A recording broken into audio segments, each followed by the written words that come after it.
यकीन है या नहीं समझ में नहीं आता, क्योंकि ईमान के जो तकाजे हैं वो हमें नजर नहीं आते। अल्लाह का डर हमारी आंखों में, हमारे दिलों में है या नहीं है, महसूस नहीं होता। नबी करीम अलैहिस्सलाम तमाम अंबिया किराम के सरदार, तमाम नबियों के नबी, सबसे ज्यादा अल्लाह की मारिफत वाले, सबसे ज्यादा अल्लाह की इबादत करने वाले, सबसे ज्यादा अल्लाह के सामने गिड़गिड़ाने वाले,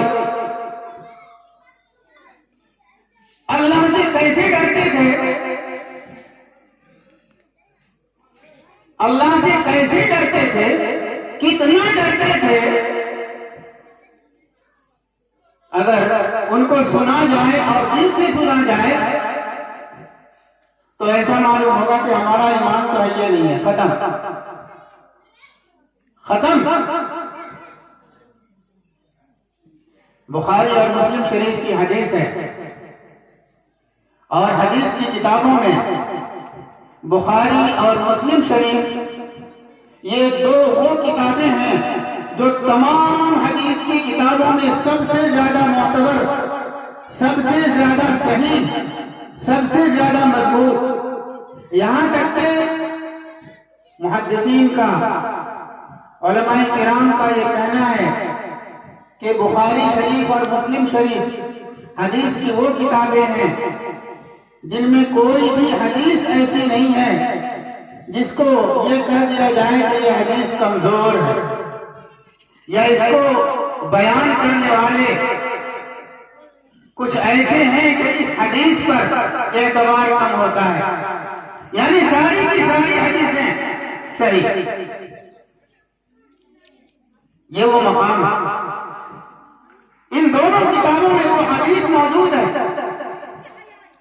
हज़रत आयशा रज़ियल्लाहु तआला अन्हा से रिवायत है, वो फरमाती हैं कि जब तेज आंधी चलती थी, जैसे गर्मी के मौसम में तेज आंधी चलती है, तो हम अपने बच्चों को कहने लगते हैं, अरे जाओ रे बगीचा जाओ रे, आम गिरेगा, लेकर के आओ, कोयला में भर के लाओ। और हम भी निकल पड़ते हैं, बच्चे भी निकल पड़ते हैं, सब दौड़े जाते हैं। कोई अपने बगीचा जा रहा है और 99% दूसरे के बगीचा जा रहा है। आम बटोर के लाना है, चुन करके लाना है, और जब कोई रखवाला ना हो, कोई देखने वाला ना हो तो तोड़ भी लेना, और बगीचा वाले से पहले पहुंचना। बगीचा वाला पहुंच जाएगा तो फिर बड़ा मुश्किल होगा। आंधी आती है तो हमारी ये कैफियत होती है। नबी करीम अलैहिस्सलाम की कैफियत क्या होती है? नबी करीम अलैहिस्सलाम की हालत क्या होती थी जब आंधी आती थी? हज़रत आयशा रज़ियल्लाहु तआला अन्हा फरमाती हैं, जब आंधी आती थी, तेज आंधी चलती थी, तो नबी करीम अलैहिस्सलाम ये दुआ क्या करते थे, पढ़ना शुरू कर देते थे, अल्लाहुम्मा इन्नी अस्अलुका खैरहा व खैर मा फीहा व खैर मा उरसिलत फीहा। ऐ अल्लाह, इस आंधी के अंदर जो भलाई है मैं उसको मांगता हूं। इस आंधी के अंदर जो भलाई रखी गई है मैं उसको मांगता हूं। इस आंधी के साथ जो भलाई भेजी गई है मैं उसको मांगता हूं। अल्लाहुम्मा इन्नी अऊज़ु बिका मिन शर्रिहा व मिन शर्रि मा फीहा व मिन शर्रि मा उरसिलत फीहा। आंधी के अंदर सिर्फ भलाई नहीं होती है, जैसा कि हम देखते हैं कि अचार के आम गिरेगा और बटोर करके ले आएंगे किसी के भी बगीचा से, जैसे हम लोग निकलते हैं बच्चों को भेज देते हैं। नबी करीम अलैहिस्सलाम पनाह मांगते हैं। आंधी के अंदर क्या होगा? या अल्लाह मैं पनाह मांगता हूं, ऐ अल्लाह मैं आपकी पनाह चाहता हूं उस शर से, उस मुसीबत से, उस परेशानी से जो इस आंधी के अंदर, तेज हवा के अंदर रखी गई है। जो इस तेज हवा के अंदर है, उन तबाही से, उन हादसों से, उन खराबियों से, उन हलाकतों से मैं पनाह मांगता हूं। जब बादल को देखते थे आसमान पर उसको बैठा थे तो हम तो बड़े खुश होते हैं कि मौसम की पहली बारिश होने वाली, बारिश में नहाएंगे, गर्मी का मौसम, ये करेंगे वो करेंगे, खेतों को हो जाएगा फायदा, आम को फायदा हो जाएगा, आम बड़ा बड़ा हो जाएगा, साइज अच्छा होगा, दाना बड़ा होगा। लेकिन नबी करीम अलैहिस्सलाम की कैफियत रंग बदल जाता था। जैसे किसी के सामने शेर आ जाए तो उसकी हवा बन जाती है, उसके चेहरे का रंग बदल जाता है, होंठ सूखने लगते हैं। बुखारी और मुस्लिम शरीफ की हदीस है, नबी करीम अलैहिस्सलाम जब बादल को देखते थे आसमान पर तो आपका रंग बदल जाता था। हज़रत आयशा रज़ियल्लाहु तआला अन्हा रिवायत करती हैं, रंग बदल जाता था। वो खरज व दखल, और कभी अंदर तशरीफ ले जाके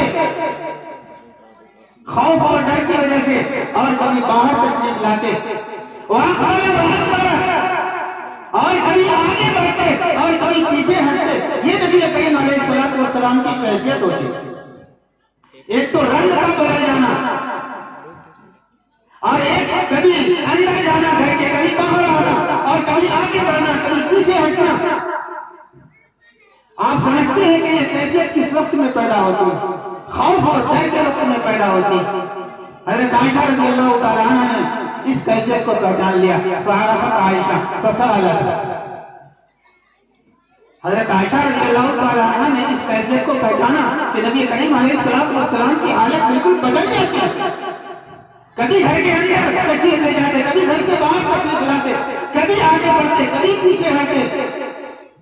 तो हज़रत आयशा रज़ियल्लाहु तआला अन्हा ने दरियाफ्त किया, अल्लाह के रसूल ये कैफियत क्यों होती है? नबी करीम अलैहिस्सलाम ने फरमाया, लअल्लहु या आयशा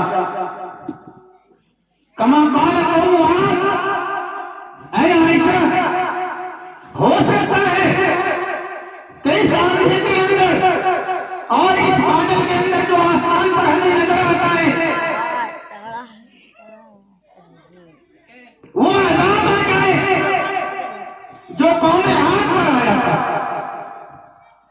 कौम आद को अल्लाह तबारक व तआला ने नाफरमानी की वजह से, अल्लाह के हुक्म को तोड़ने की वजह से, नबी को न मानने की वजह से तूफान के जरिया से हलाक कर दिया था। और वो भी इन बादलों को देख करके बड़े खुश हुए थे। नबी करीम अलैहिस्सलाम ने इशारा फरमाया जो 26वें पारे में है, फलम्मा राऊ आरिज़न मुस्तक़बिल औदियतिहिम क़ालू हाज़ा आरिज़ुन मुमतिरुना। बारिश बहुत दिनों से नहीं हुई थी, अल्लाह के हुक्म को तोड़ रहे थे, जुल्म कर रहे थे, नबी की बातों को नहीं मान रहे थे, ठुकरा रहे थे, दीन को झुकरा रहे थे। अल्लाह ने बारिश रोक ली थी, और जब अल्लाह ने फैसला किया उनकी हलाकत का, तो आसमान पर बादल आया, और बादल को देखते ही वो कहने लगे, आरिज़ुन मुमतिरुना, अरे बादल आया, अब देखो बारिश होने वाली है। जब देखा कि ये बादल हमारी वादी की तरफ, हमारे नालों की तरफ पड़ रहा है और अब बारिश होगी, जैसा कि हम खुश हो जाते हैं। तो क्या कारण है कि इन बादलों के अंदर अल्लाह का अज़ाब ना बदल जाती है? और नबी करीम अलैहिस्सलाम कभी अंदर तशरीफ ले जाते, कभी बाहर तशरीफ लाते, कभी आगे बढ़ते, कभी पीछे हटते।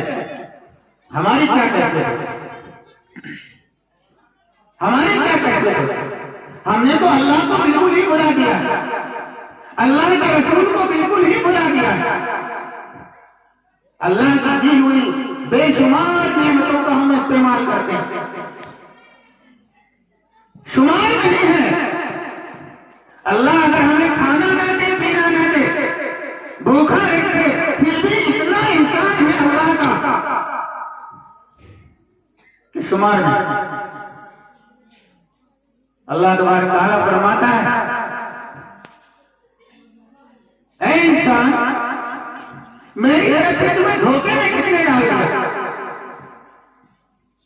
और ऐसा धोखे में हम पड़ गए कि अल्लाह को छोड़ करके बिल्कुल एक अलग रुख पर चल पड़े। अल्लाह के रास्ते को छोड़कर दुनिया की तरफ बिल्कुल दौड़ पड़े। एक वो नबी हैं जो तमाम नबियों के सरदार हैं, वो अल्लाह से कितना डरते हैं। बादल को देखते हैं तो अजाब का खौफ होता है कि कहीं वो अजाब ना आ जाए जो कौम आद पर आया था, और उस अजाब के खौफ से कभी बाहर, कभी अंदर, कभी आगे, कभी पीछे। और जब बारिश हो जाती है, हज़रत आयशा रज़ियल्लाहु तआला अन्हा फरमाती हैं, वैज़ा उम्तियत सुर्रिया, और जब बारिश हो चुकी और बादल खैर खैरियत के साथ चले जाते तो नबी करीम अलैहिस्सलातु वस्सलाम के चेहरे मुबारक पर, चेहरे अनवर पर खुशी के आसार जाहिर होते। आपका चेहरा खिल जाता था खुशी से। नबी करीम अलैहिस्सलातु वस्सलाम का चेहरा खुशी से खिल जाता था, क्योंकि जो बादल आया था और बादल में जो कुछ होने का खतरा था, तूफान का, हलाकत का, तबाही का, अजाब का, वो अब खत्म हो गया था। तो नबी करीम अलैहिस्सलातु वस्सलाम खुश हो जाते, आपके चेहरे पर खुशी के आसार जाहिर हो जाते। एक हमारा क्या है, अल्लाह की नेमतों को देखे, आप गए हैं अल्लाह के हुक्म को तोड़ने से। अल्लाह ने कितनी नेमतें दी हैं। या अय्युहल इंसान, अल्लाह कहता है, ऐ इंसान, ऐ इंसान। जैसे माँ अपने नाफरमान बेटे से कहती है, ऐ मेरे बेटे, ऐ मेरे बच्चे। कुछ और नहीं कहा अल्लाह ने, ऐ नाफरमान नहीं कहा, ऐ जानवर नहीं कहा, ऐ हैवान नहीं कहा। हालांकि काम हम सब वही कर रहे हैं जो हैवान और जानवर करते हैं। काम हम वही कर रहे हैं। दिन रात हम जुल्म करते हैं, दिन रात हम हराम के पीछे पड़े रहते हैं, दिन रात हम दूसरों के टाल खींचने में लगे रहते हैं, दिन रात दूसरों की चुगली करने में लगे रहते हैं, दिन रात हम रिश्वत खाने में लगे रहते हैं, दिन रात हम लोगों को सताने में लगे रहते हैं, दिन रात हम दूसरे की जमीन हड़पने में लगे रहते हैं। कैसे माल बढ़ाया जाए, कैसे माल बढ़ाया जाए। इसीलिए तो मैंने कहा था कि समझ में नहीं आता कि ईमान हमारे अंदर है कि नहीं, ईमान हमारे अंदर है कि नहीं। एक वो ईमान था सहाबा किराम का कि शक हो जाता था कि ये चीज सदके की है, जो मैं नहीं खा सकता था, जिसका मैं हकदार नहीं हूं, तो उसको उल्टी करके निकाल दिया कर। लेकिन इस 20वीं सदी में इस कदर हालत बदली है कि अल्लामा और हफीज अल्लाह की पनाह। अभी अंग्रेज के जाने के बाद की बात है, उस वक्त का ईमान को क्या कहना, उस वक्त का ईमान को क्या कहना। हज़रत बिलाल रज़ियल्लाहु तआला अन्हु को मक्का के बाहर उनका आका बांध करके मार रहा है, और उधर से बड़े बड़े सरदार अबू जहल वगैरह आ रहे हैं, देख रहे हैं। और बिलाल रज़ियल्लाहु तआला अन्हु के आका को, मालिक को पता नहीं है, पता नहीं है कि ये बिलाल के अलावा इस मजमा में और भी कोई है, और भी कोई है जो मुसलमान है। एक साहब को उनका आका कहता है, जरा मारो इनको कस के। उसको भी पता नहीं है कि ये भी मुसलमान हो चुका है। और वो करीब होते हैं हजरत बिलाल रज़ियल्लाहु ताला अन्हु के, और उनके पैर के पास कोड़ा रखा हुआ है, उनका मालिक मारते मारते थक गया है। ऐसी हालत में हम तो अपने भाइयों को भी खूब मारेंगे। कोड़ा उठाने के लिए वो झुकता है। हजरत बिलाल कहते हैं कि 2-4 कोड़ा प्रेस करके लगा दो, कहीं तुम्हारा राज भी पांच ना हो जाए, वरना तुम्हें भी ये सब मारेंगे, वरना तुम्हें भी ये सब मारेंगे। वो कोड़े को लेकर के घुमाता है और घुमा करके जोर से अबू जहल के मुंह पर मार देता है। तो तुम क्या समझते हो कि बिलाल अकेला नहीं, मैं भी मुसलमान, मैं भी मुसलमान। वो ईमान, एक आज हमारा ईमान, हम अपने भाइयों को कैसे मार रहे हैं, कैसे सता रहे हैं। भाइयों को जाने दीजिए, हम अपने माँ बाप पर कितना जुल्म कर रहे हैं, किस कदर सता रहे हैं। देवबंद के एक मुदर्रिस थे, मुफ्ती लुत्फुल्लाह सहारनपुरी रहमतुल्लाह अलैह। उलमाए किराम कहते हैं उनका वाकया है, मदरसे में छुट्टी हुई और घर गए, पता चला कि कहीं रिश्तेदारी में शादी। तो उस वक्त में इस कदर गाड़ियां नहीं थी, बैलगाड़ी पर लोग जाया करते थे। बैलगाड़ी लाई गई, टप्पर लगाया गया, चारों तरफ से पर्दा लगाया गया, ठीक है चल जाएगा। मुफ्ती साहब ने पर्दे के अंदर मुंह किया और कहा, बेटी बताओ दौलत बचाना है या ईमान बचाना है। बेटियों ने कहा बात क्या है अब्बा? कहा बात यह है कि डाकू आ गए हैं और वो छोड़ करना चाहते हैं। मैंने उनसे वादा किया है कि एक भी जेवर किसी लड़की के किसी औरत के हाथ में नहीं रहेगा, वो सब हम खोल फलवा करके तुम्हें दे देंगे। और वो बात मान गए हैं। औरतों ने कहा, लड़कियों ने कहा कि मुबारक हो, मुबारक हो, मुझे ऐसे बात से यही उम्मीद थी कि आप हमारा ईमान बचाएंगे। आज अगर बेपर्दगी हो जाती है तो फिर बेपर्दगी हो गई, इसका बदला फिर कहां मिलेगा? फिर तो हमेशा के लिए बेपर्दगी हो गई। आज अगर हमारा पर्दा रह जाता है तो हमारा हमेशा के लिए मेरा ईमान रह जाता है, मेरा पर्दा रह जाता है। और सब ने खोल करके जेवर मुफ्ती साहब के हाथ में दिया और मुफ्ती साहब ने कहा लो, और गाड़ी आगे बढ़ गई। गाड़ी थोड़ा जब आगे बढ़ी तो एक बेटी रोने लगी और ये कहा कि अब्बू मैंने खोल के तो सब दे दिया, लेकिन एक छल्ला रह गया सोने का, और डर और दहशत की वजह से मुझे याद नहीं आया, कान वगैरह का खोल के दे दिया, लेकिन एक छल्ला रह गया सोने का। मैं डरती हूं कि कहीं कयामत के दिन अल्लाह के सामने जब आप हाजिर हो, आपको कोई झूठा नहीं कहते, आपको कोई झूठा नहीं कहते। हम तो दूसरों की ले रहे हैं, दूसरों का माल हड़प कर रहे हैं, दूसरों की जमीन हड़प कर रहे हैं, दूसरों की इज्जत लूट रहे हैं, दूसरों के आबरू लूट रहे हैं, अपने मफाद के लिए नेक काम में भी मुखालफत कर रहे हैं, अच्छे काम में भी मुखालफत कर रहे हैं, अपने गरज के लिए, अपने फायदे के लिए। लेकिन क्या तरबियत थी और क्या ईमान था उस वक्त लोगों का। यही वजह है कि अंग्रेज जैसी शैतानी ताबूती और सरकश और जालिम ताकत को अल्लाह तबारक व तआला ने उन लोगों के जरिए से शिकस्त दी थी।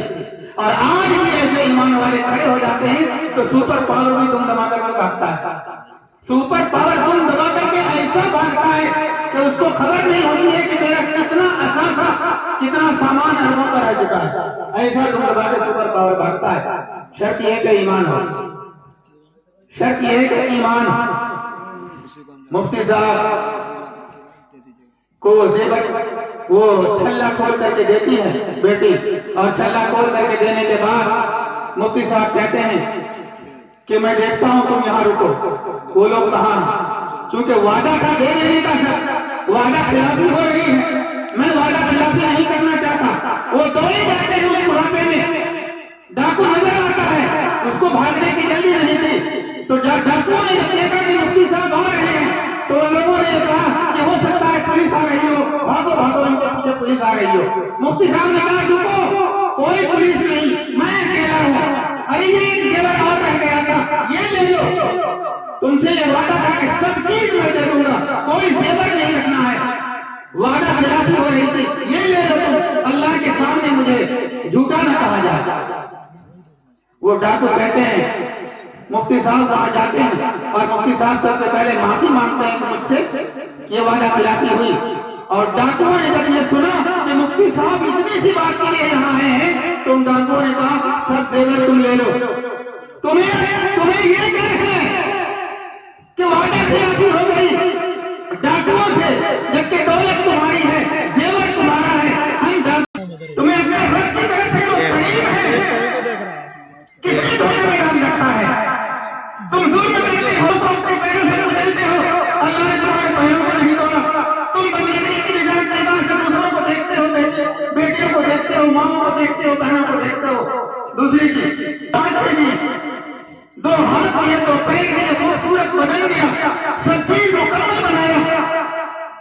इनके जरिए से तुम क्या क्या करते हो, कहां कहां जाते हो, क्या कमाते हो, क्या खाते हो, कितना इंसान किया अल्लाह ने, कितना बड़ा वो करीम है।